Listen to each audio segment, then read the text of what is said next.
Many of you have requested that I keep you informed on what's happening with my terminated main channel that had over 500,000 subscribers. I've appealed their hypocritical, baseless decision 3 times, and each time I get an email like this one from YouTube. This one arrived this morning at 10:38.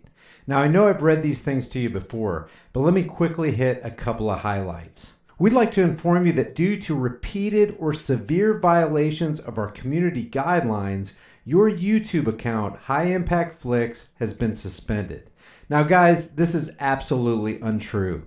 My channel was in good standing with YouTube and had no strikes when they terminated my channel. The order was this: they terminated my main channel and in the same minute issued me a community guideline strike for a video I launched exposing cops tasing a mentally handicapped man while he was taking a shower in his own apartment. No nudity was shown. YouTube doesn't allow content that encourages or promotes violent or dangerous acts that have an inherent risk of serious physical harm or death.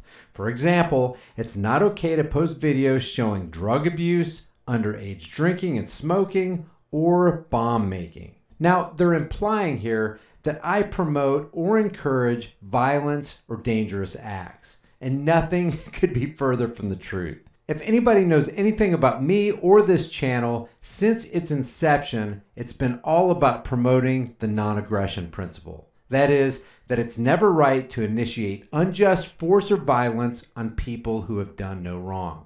And of course, this leaves room for defending yourself against any aggressor or attacker. The only depictions of such activities that we may allow need to be educational or documentary in nature and shouldn't be designed to help or encourage others to imitate them. And that is what my High Impact Flicks main channel and this one is all about. The suspension and termination of my main channel was baseless and wrong, and I don't expect this backup channel to last much longer either. My loyalties have and always will rest in bringing the truth to whoever wants to see it. And it doesn't matter where I have to upload my content. I'm not going to stop. If you guys feel my work is worth it and you benefit from it in any way, consider visiting my Patreon page and supporting more content with $1 or $2 a month. Also, to keep censorship tyrants from having their way, go to highimpactflicks.com and subscribe to my email list. I'll be sending you alerts for new content, valuable ebooks, and extra material that you won't see on this channel. Those links are in the description. I want each and every one of you to know that I appreciate you sticking with me. You guys enjoy the video. It is terrible. We have to do something about it. We must get much tougher on drug dealers and pushers if we are going to succeed in stopping this scourge. I've always felt the 9 most terrifying words in the English language are, I'm from the government and I'm here to help.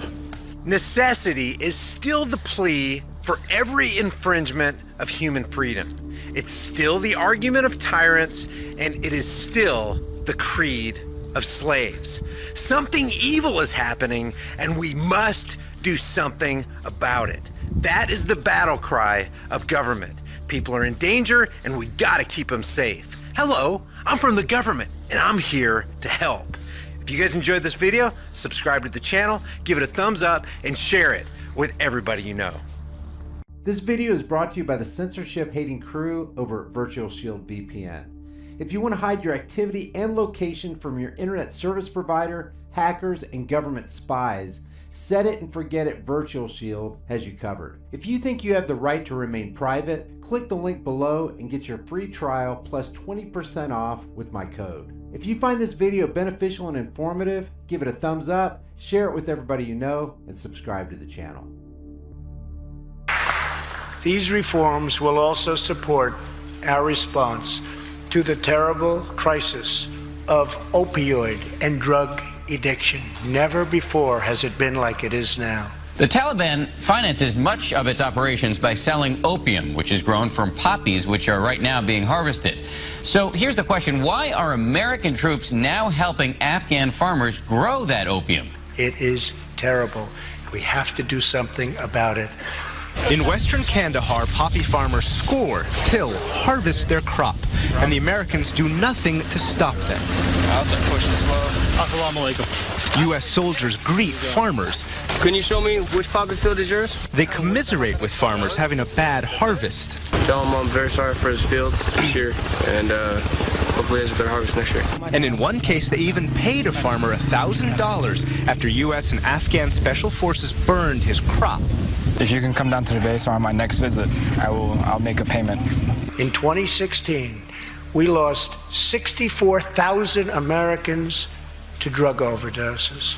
This is controversial. The opium trade is the Taliban's main source of funding. Around here, this poppy isn't only a plant, it's the very basis of the economy here. Poppy grows everywhere in this area, and most of the farmers base their entire income for the entire season on this harvest. And that's why soldiers ignore and encourage the farmers. If the U.S. burned their crop, farmers would blame the U.S. for their poverty and turn toward the Taliban. I'm not going to lie to you, this farmer says. If my poppy were destroyed, I would be very angry. If we secure them having a good harvest, now they're going to get paid for all their hard work, and then we can deal with the trafficking afterward. 174 deaths per day, 7 per hour. We must get much tougher. And that is the new U.S. policy. After farmers get paid, try to capture drug traffickers. We must get much tougher on drug dealers and pushers if we are going to succeed in stopping this scourge. Let's just stop and think about this for a second. If the real issue and motive for those in government is to rescue people from death brought on by the free distribution of and addiction to drugs, and if they feel like they gotta get much tougher on drug dealers and pushers, why aren't they fighting the epidemic of, say, nicotine addiction? Many claim that nicotine is one of the most addictive drugs you can find.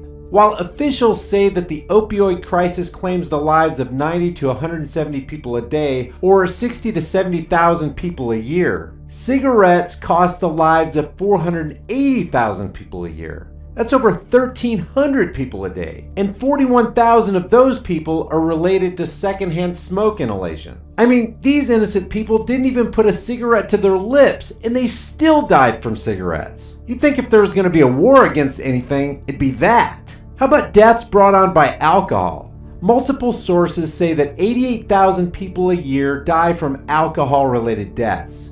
Why doesn't the government feel like they have to do anything about that? That's 241 people every single day. Doesn't the government care about these people? How about the 22 veterans who commit suicide every single day because of war-induced PTSD? Of course, the government can't do anything about that, because that would mean that they would have to stop the foreign wars, bring our troops home, and stop the bogus drug war on American soil. What does the war on drugs have to do with 22 soldiers committing suicide? Some pretty convincing studies show that cannabis dramatically helps those suffering from PTSD. But we can't stop the drug war, or the foreign wars, or declare a war on cigarettes or alcohol, because as much as they claim that they're there for the people and that they want to save people and they want to protect people, the government is really there to secure more power and shake more people down for more increased profits. If the government was really serious about stopping the opioid crisis, they'd stop dropping their bombs on and killing hundreds of thousands of Iraqi children.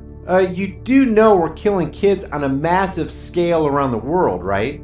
Not only are the people who crafted our foreign policy killing them, they think slaughtering those little kids is well worth it. We have heard that 500,000 children have died.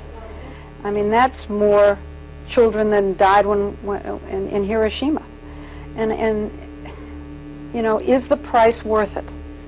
I think this is a very hard choice, but we think the price is worth it. We think the price is worth it. That woman and everyone like her is absolutely sick.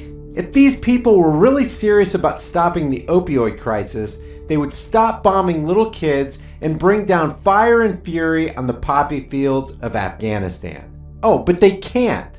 Why? Because our troops are over there in those poppy fields, protecting and facilitating the production of 90% of the planet's opium supply. And they're doing it for the big pharma that they keep saying they're against. Heroin and opium in general is a multi-billion-dollar business supported by powerful interests. And these interests require a steady and secure commodity flow. One of the hidden objectives of war in that region is precisely to restore the CIA-sponsored drug trade to its historical levels and exert direct control over drug routes. And of course, we can't leave lawmakers out of this. You know, those lawmakers who are supposedly servants of the public trust? Bill, I'm sure you spoke to lawmakers about this. What was their reaction?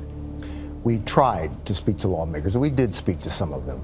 But the whistleblowers we spoke to said that the drug industry was so powerful, so wealthy, so influential.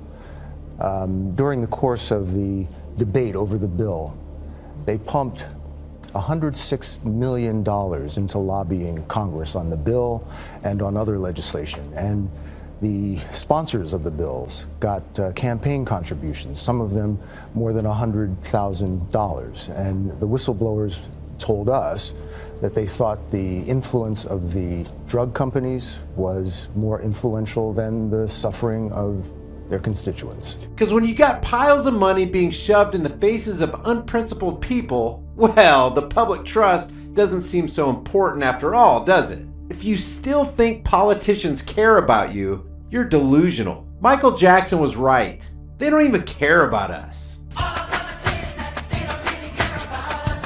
So the next time you hear anyone from government say they care about you and that they don't want you or your loved ones to die, just think about the poppy fields of Afghanistan, the piles of dead kids tyrants keep incinerating around the world because the government thinks it's worth it, the 480,000 people who die every year from cigarettes, the 88,000 people who die in alcohol-related deaths, the 22 veterans who take their lives every single day because of the ill effects of government and banker-funded wars, the 250 million lives that were extinguished in the last century alone as a direct result of government intervention and warfare, and all the lives that could be improved if the failed drug war was immediately stopped. If you just stop for a second and think about these things, then you can know for certain that everything that comes out of a politician's mouth is a lie. If you want to support this demonetized, advertiser-unfriendly channel on Patreon or PayPal, those links are in the description. You can also check out the link to my store. Grabbing a hard-hitting shirt or two also helps support more content, and I'm adding new designs every week.